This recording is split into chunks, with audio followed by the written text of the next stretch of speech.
ఓం నమ శివాయ. భారత మాతా శివశక్తి అవతార్ సత్యగీత మురళి తేదీ 3/2/2026 ప్రభాత పాఠము. పూర్వ తేదీ 18/9/1968. ప్రియమైన పిల్లలు, సత్యయుగంలో 5 వికారాలు ఉండవు.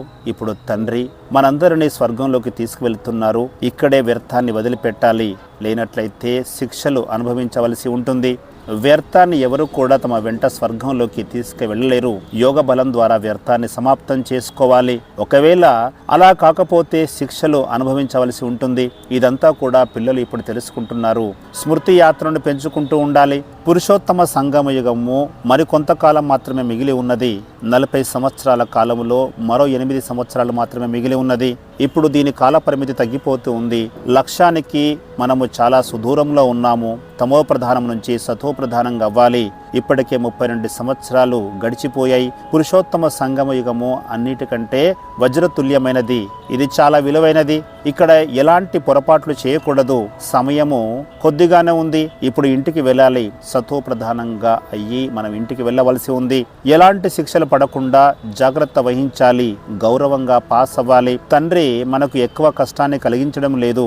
ఎలాంటి ఖర్చును కూడా చేయమని చెప్పడం లేదు. దేవాలయాలు కానీ, ప్రార్థనా మందిరాలు కానీ, ధర్మశాలలు కానీ ఏవీ కూడా నిర్మించవలసిన అవసరం లేదు. శివ్ బాబా నిరాకారుడు అని బ్రహ్మబాబా కూడా నమ్ముతారు. వారికి శరీరం లేదు. మీరు శివ్ బాబాకు ఇచ్చిన దానిని శివ్ బాబా ఇక్కడే సాకార సేవకు తిరిగి ఇచ్చివేస్తారు. వారు తమ శాంతి ధామానికి దేనిని తీసుకువెళ్లరు. కానీ దేహదారులందరూ కూడా ధనాన్ని కూడబెట్టుకుంటూ ఉంటారు. శివ్ బాబా ఎక్కడ కూడబెట్టుకుంటారు? శివ్ బాబా డైరెక్షన్ ఇస్తున్నారు.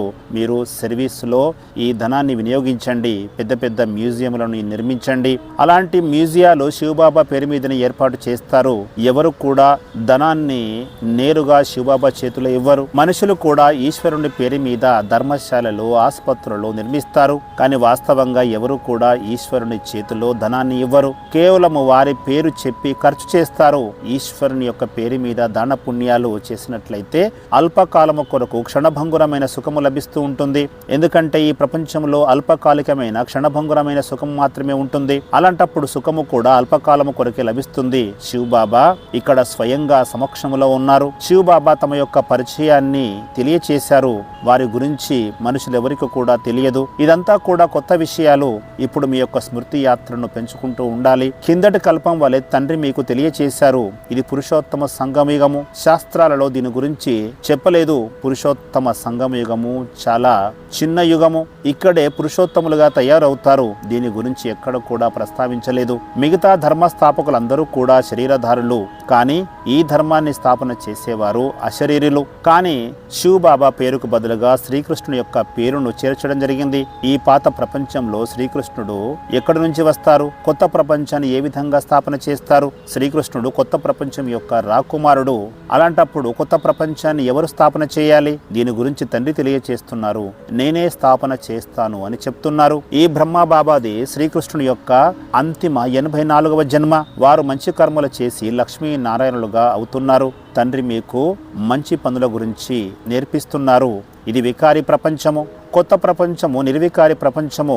ఈ పాత ప్రపంచము వికారి ప్రపంచము. తండ్రి తెలియచేస్తున్నారు. ఇప్పుడు మరికొన్ని రోజులు మాత్రమే మిగిలి ఉన్నాయి. సంగమ యుగము చాలా గడిచిపోయింది. పిల్లలు, ఇప్పుడు మీరు ఎంతో పురుషార్థం చేయాలి. మీరు తెలుసుకున్నారు, సమయం ఎంతో గడిచిపోతుంది. ఇన్ని సంవత్సరాలు, ఇన్ని నెలలు, ఇన్ని గంటలు, ఇన్ని నిమిషాలు, ఇన్ని సెకండ్లు గడిచిపోయాయి. కేవలము మరో 8 సంవత్సరాలు మాత్రమే మిగిలి ఉన్నది. లక్షల సంవత్సరాల మాట ఇక్కడ లేదు. అలా ఉన్నట్లయితే దానిని ఎవరు కూడా లెక్కించలేరు. లక్షల సంవత్సరాలు అని చెప్పడం ద్వారా మనుషులు ఘోర అంధకారంలోకి వెళ్ళిపోయారు. తండ్రి మరోసారి తెలియచేస్తున్నారు. పురుషోత్తమ సంగమ యుగము చాలా గడిచిపోతూ ఉన్నది. కలియుగం అయితే సమాప్తం అయిపోయింది. కానీ మనుషులు కలియుగము 40,000 సంవత్సరాల వరకు కొనసాగుతుంటుంది అని భావిస్తున్నారు. అలా భావించడం వల్ల తమ యొక్క వికారి నడవడికను మార్చుకోవడం లేదు. ఇప్పుడు మీరు వికారుల నుంచి నిర్వికారులుగా అవ్వాలి. పతితుల నుంచి పావనంగా అవ్వాలి. ఇప్పుడు ఈ పతిత ప్రపంచం యొక్క అంత్యకాలము సమీపించింది. ఇప్పుడు అందరినీ బుద్ధి ద్వారా మరిచిపోవాలి. అందరినీ వదిలిపెట్టి ఇప్పుడు ఇంటికి వెళ్ళవలసిన సమయం ఆసన్నమైంది. తండ్రిని గుర్తు చేయాలి.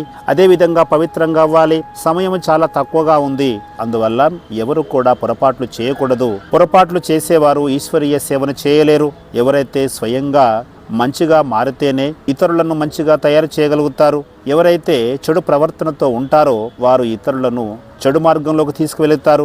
ఇప్పుడు ఎలాంటి వ్యర్థమైన పనులు చేయకూడదు, ఎలాంటి పొరపాట్లు చేయకూడదు. అందువల్ల ప్రతిరోజు మీరు కచేరీ నిర్వహించాలి. ఇప్పుడు మీరు ఎలాంటి కొత్త ప్రపంచంలోకి వెళుతున్నారంటే అక్కడ ఎలాంటి పొరపాట్లు జరగవు. అక్కడ రావణ రాజ్యము ఉండదు. పొరపాట్లు అన్నీ కూడా ఈ రావణ రాజ్యంలోనే జరుగుతూ ఉంటాయి. ఒకవేళ మీరు తండ్రిని గుర్తు చేయకపోతే మాయ మీ చేత పొరపాట్లు చేపిస్తుంది. మనుషులు చాలా పొరపాట్లు చేస్తూ ఉంటారు. దేవతల ముందుకు వెళ్ళి తమను తాము పాపిగా చెప్పుకుంటారు. మనుషులు చాలా పాపాలను చేశారు. ఎన్ని జన్మలు తీసుకున్నారో కూడా ఎవరికి తెలియదు. కేవలం మాట మాత్రంగా చెబుతారు. జన్మాంతరాలుగా మేము పాపాలు చేశాము అని ఒప్పుకుంటారు. పాపాలను తొలగించుకోవడానికి దేవాలయాలకు గంగా స్నానానికి వెళ్తారు. జన్మాంతరాల యొక్క పాపిగా తమను తాము సంబోధించుకుంటారు. దేవతల యొక్క ఆలయాల్లోకి వెళ్ళినప్పుడు, శివుని యొక్క ఆలయంలోకి వెళ్ళినప్పుడు తప్పకుండా తమను తాము పాపులుగా చెప్పుకుంటారు. ఇప్పుడు తండ్రి తెలియచేస్తున్నారు.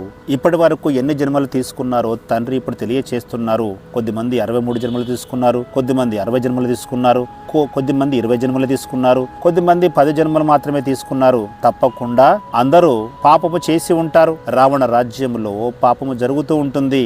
మీ జన్మనే పాపము ద్వారా జరుగుతుంది. సన్యాసులు కూడా భ్రష్టాచారం ద్వారానే జన్మ తీసుకుంటారు.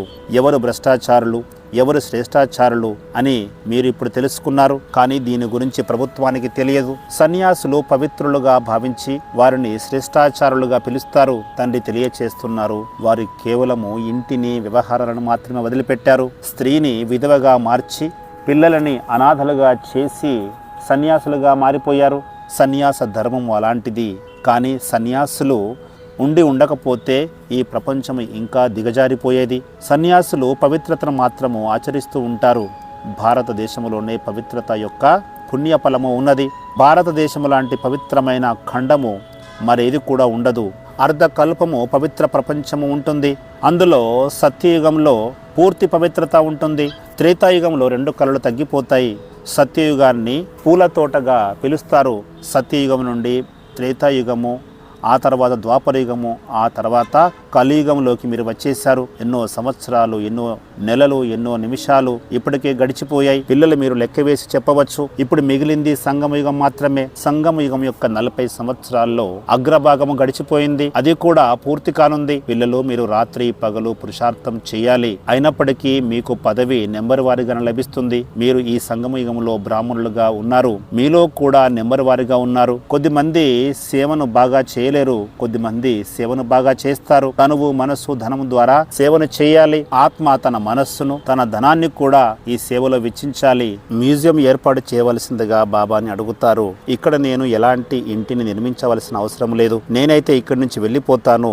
ఇక్కడ బ్రహ్మబాబా కూడా ఇల్లును నిర్మించవలసిన అవసరం లేదు. అదే విధంగా దానిపైన మమకారాన్ని ఉంచుకోవలసిన అవసరం లేదు. మమకారాన్ని వెంటనే తొలగించుకోవాలి. తండ్రిని అనుసరించవలసిన బాధ్యత పిల్లలపైన ఉన్నది. ఇక్కడ ఏది కూడా మిగిలి ఉండదు. అందువల్ల పిల్లలు సేవ ద్వారా తమ యొక్క పుణ్య ఖాతాను జమ చేసుకుంటూ ఉంటారు. మేము కొత్త ప్రపంచం కొరకు జమ చేసుకుంటున్నాము అని శివ్ బాబాకు తెలియచేస్తారు. ఇది మృత్యులోకము, పాపాత్మల యొక్క ప్రపంచము. ఇక్కడ ఏది చేసినా కూడా దానికి ఫలితం లభిస్తూ ఉంటుంది. కల్పం ఎవరైతే ఇక్కడ సేవ చేశారో వారే తిరిగి చేస్తూ ఉంటారు. ఇంతకు ముందు కూడా మీరు చాలా సార్లు సేవను చేసి ఉంటారు. ఢిల్లీలో కూడా మ్యూజియం ఏర్పాటు చేస్తున్నారు. అందరూ కలిసి సేవను పెంచుతున్నారు. మీరు అడుగు ముందుకు వేసినట్లయితే శివబాబా తన సహకారాన్ని అందిస్తారు. సేవ నిమిత్తం మీరు శివబాబాకు ఇస్తారు. శివబాబా తిరిగి ఆ ధనాన్ని మీకే ఇచ్చేస్తారు. పిల్లలు ధైర్యాన్ని వహించాలి, కష్టపడాలి. ఆ తర్వాత తండ్రి నుంచి సహాయాన్ని కోరాలి. ఎంతో సేవను చేస్తున్నారు. సేవ ద్వారానే వీరు గౌరవంగా పాస్ అవుతారా కారా అన్నది నిర్ధారించడం జరుగుతుంది. కొద్దిమంది ఎందుకు పనికిరాని వారుగా ఉన్నారు. ఎన్నో దెబ్బలు తిని చాలా చిన్న పదవిని పొందుతారు. గౌరవంగా పాస్ అయ్యేవారు ఎలాంటి శిక్షలు అనుభవించరు. తమని తాము చూసుకోవాలి. మాలో ఏమైనా లోపాలు ఉన్నాయి ఉన్నాయా అని, కొంగల సంస్కారము ఉన్నదా అని పరిశీలించుకోవాలి. అలా ఒకవేళ ఉన్నట్లయితే ఉన్నతమైన పదవిని పొందలేరు. కొద్దిమంది జమ ఎక్కువగా ఉంటుంది, కొద్దిమంది ఏమీ జమ చేసుకోరు. సత్యయుగంలో అందరికీ సుఖము లభించినప్పటికీ కూడా అక్కడ పేదవారికి కూడా ఎలాంటి వ్యాధులు రావు. కానీ పదవిలో తేడా ఉంటుంది. ఈ పాత ప్రపంచంలో పేదవారికి ధనవంతులకు వ్యత్యాసం ఉంటుంది. అలాగే కొత్త ప్రపంచంలో కూడా పేదవారికి ధనవంతులకు మధ్య వ్యత్యాసం ఉంటుంది. ఈ రోజు బాబా సేవను ఎంత చేశాను అని తమను తాము పరిశీలించుకోవాలి. తండ్రి తెలియచేస్తున్నారు, ఆత్మీయ విశ్వవిద్యాలయము లేదా మ్యూజియంను ఏర్పాటు చేయాలి. ఎవరు కూడా ఇళ్లను కొనుగోలు చేయవలసిన అవసరం లేదు. శివబాబా కేవలము దానిని అద్దెకు తీసుకోవాలి. మీ దగ్గర ఉన్న ధనాన్ని సేవలో ఉపయోగించాలి. మీ దగ్గర ఏది కూడా మిగిలి ఉండరాదు. ధనాన్ని ఉంచుకున్నట్లయితే అది మాయ ఎప్పుడో ఒకప్పుడు మింగివేస్తుంది. ఇక్కడ చాలా యుక్తాయుక్తిగా పనులు నిర్వహించుకోవాలి. కల్పము వలె మీరు పనులు చేసుకుంటూ వెళ్ళాలి. పిల్లలు ఎంతో బిజీగా ఉంటారు. తొందరగా సన్నద్ధంగా కావాలి. అనేక మంది యొక్క కళ్యాణాన్ని చేయాలి.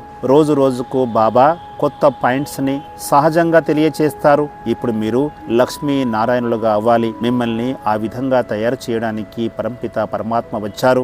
మీరు కూడా అంతటి పురుషార్థం చేయాలి. దైవీ గుణాలను ధారణ చేయాలి. ఎవరికి కూడా దుఃఖాన్ని ఇవ్వకూడదు. వ్యర్థమైన విషయాలు మీ నోటి నుంచి రాకూడదు. సత్యయుగంలో 5 వికారాలు ఉండవు.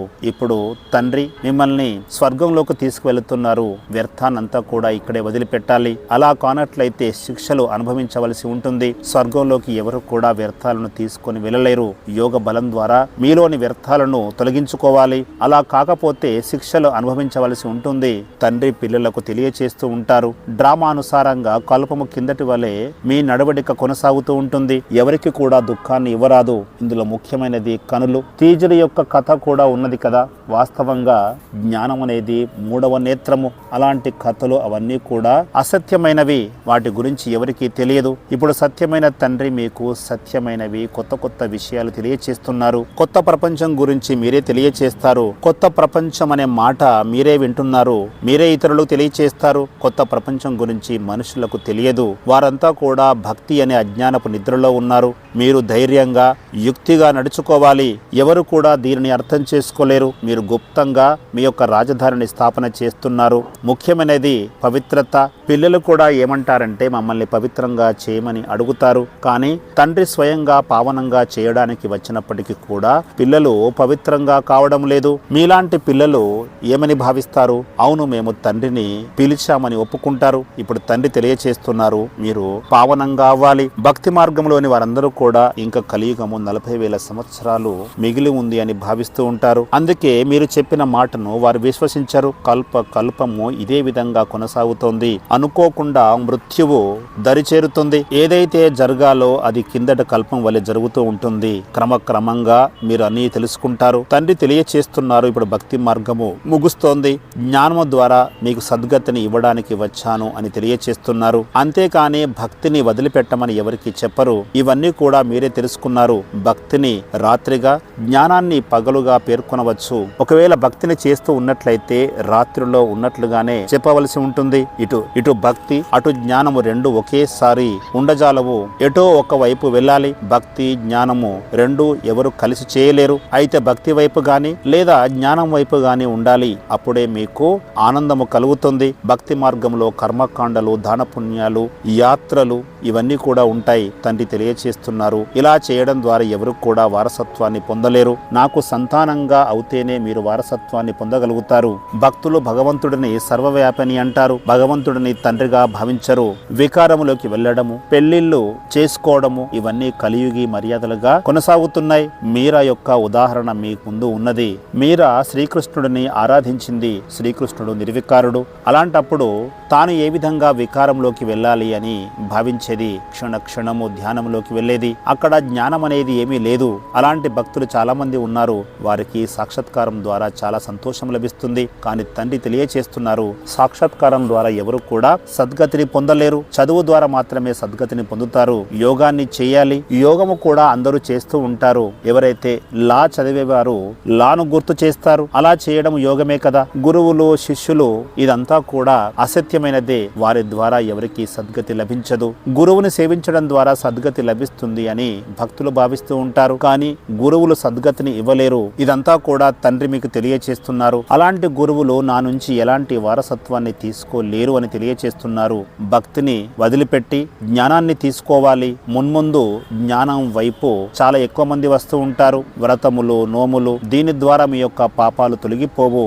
అంతిమ సమయంలో మీరు శిక్షలు అనుభవించవలసి ఉంటుంది. అలా అనుభవించినట్లయితే తక్కువ పదవిని పొందుతారు. జ్ఞానం యొక్క బరువు ఎక్కువగా ఉంటుంది. పావనంగా అయిన వారే స్వర్గంలోకి వస్తారు. భక్తి చేయడం అంటే వికారంలోకి వెళ్ళినట్లు కాదు. సర్వవ్యాపి అనడము పాపకర్మగా మారిపోతుంది. వ్రతములు, నోములు ఇవన్నీ కూడా పాపకర్మలు కావు. జ్ఞానం ద్వారా మాత్రమే మీరు స్వర్గంలోకి వెళ్ళగలుగుతారు. ఇక్కడ ఇవన్నీ కూడా వదిలిపెట్టినట్లయితేనే మీరు స్వర్గంలో ఉన్నత పదవిని పొందుతారు. బాబా మనకు యుక్తిని తెలియచేస్తున్నారు. ఇంట్లో గొడవలు జరిగినట్లయితే మీరు నామమాత్రంగా పూజలు, వ్రతాలు చేయవచ్చు. భక్తిని కూడా చేయండి అని తెలియచేస్తున్నారు. అలా చేయడం ద్వారా ఎలాంటి నష్టము లేదు. ముఖ్యమైనది వికారంలోకి వెళ్ళకూడదు. వ్రతాలు, నోములు చేయడం ద్వారా ఎవరు కూడా పతితంగా కారు. వికారంలోకి వెళ్ళడం ద్వారా మాత్రమే పతితంగా అవుతారు. వ్రతాలు, నోములు చేయవచ్చు, మంచిది. కొద్దిమంది ఆరోగ్యం కొరకు కూడా వ్రతాలు, నోములు చేస్తూ ఉంటారు. దాని ద్వారా ఎలాంటి పాపాలు పెరగవు.